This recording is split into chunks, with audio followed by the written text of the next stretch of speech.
Well, I did not know this, but men are feeling feminized, undervalued, frustrated. A brand new survey showing more than half of the guys out there say that women are making the rules.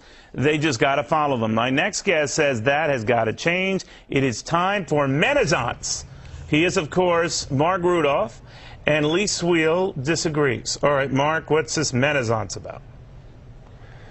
Well, Neil, today's American man is built like a Ken doll, smooth between the legs. It all comes down to tears, tantrums, and sex. He'll do anything to avoid her tears and tantrums and anything to get sex. So now he's living in a gynocrisy, and that's basically it in a nutless shell. Oh, my goodness. All right. I can't believe it.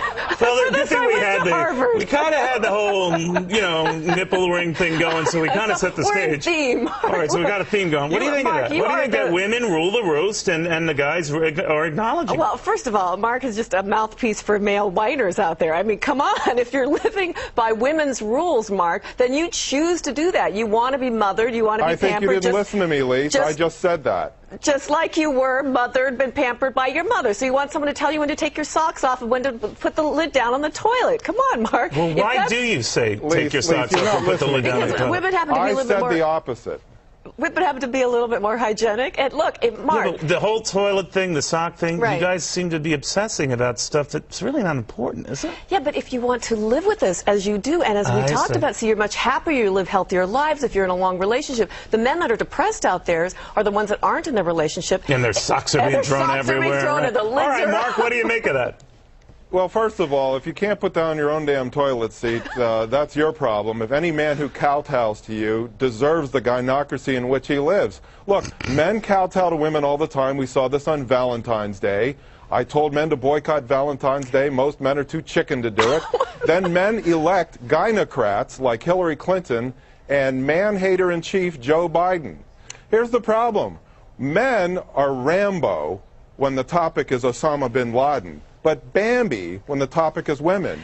Men need to grow a pair, become a man, get over it, and stop kowtowing to women. If by being male you're equating that with being a male chauvinist pig, I'm not buying that, and I think most men out there are not buying that. If they're buying into well, guess what? I never said become a male chauvinist pig. Yes, you are. That's exactly what you're saying. No, he's just leaving. No, he's leaving the toilet seat up. That's all he's doing. He's making a statement. Leave the toilet seat stays up. No, you put your own toilet seat down. Yeah, there. I don't know what he said, but I did. Grow up, Lise. What? You want me to put the light switch on for you in every room, too, to anticipate every room you're going to enter? You men are such babies. You can't live under anybody else's rules. If you're buying into quote-unquote women's rules, whatever that means, Mark, then you're doing it of your own free volition. Nobody's putting, the little lady's not putting a gun to your head to live by quote-unquote women's rules. Why do men, by and large, listen to those rules? Why do they subscribe to them? They're rules. They're good rules. They're rules of running a house. But what about Mark's notion that they listen to them because I'd argue and I don't have time?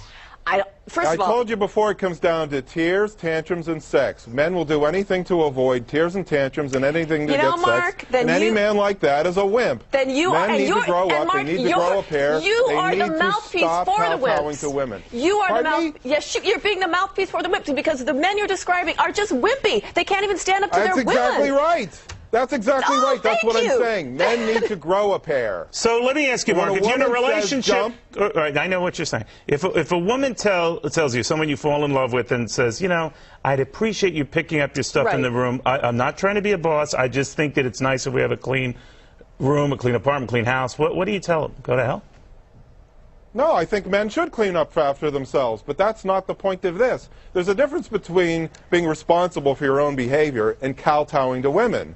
When women say, we're going to run everything my way, and I'm going to use sex as a reward, and if a man goes along with that, shame on him. First of all, and if a man votes for somebody like Joe Biden, who passes anti-male legislation, shame on him. First of all, no woman I know has ever done that. And second of all, if your man, quote-unquote, follows a woman's rules or her suggestions, as Neil was saying, it's a matter of respect for her. It's not about kowtowing. No, it's not. Okay, guys, no, it's not. It's a matter of insecurity. No, it's not. It's a matter of being built like a Ken doll. Very smooth. That'll be fine. Honey, I'll be coming home tonight. More to this. We all will.